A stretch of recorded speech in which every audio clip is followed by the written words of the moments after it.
فأزيد أسراب الغيوم جمالا وألون الدنيا بأجمل بسمة وأكون للخير العميم مثالا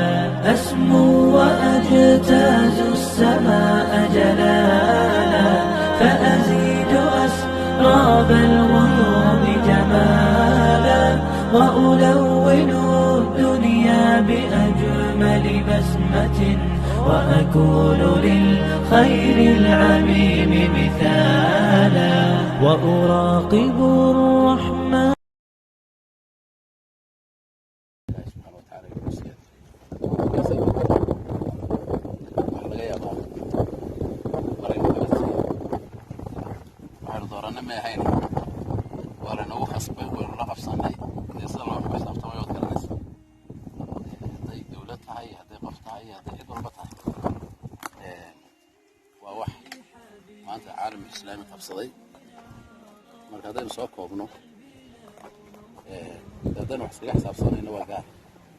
laakiin inaynu u aragno inuu yahay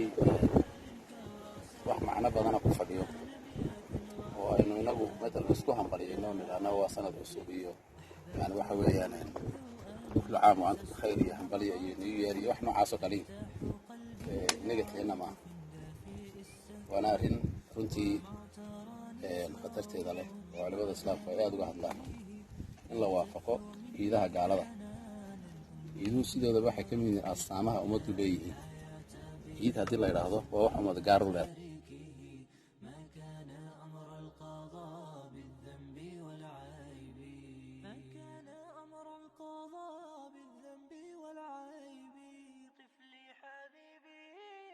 طفلي حبيبي سناه من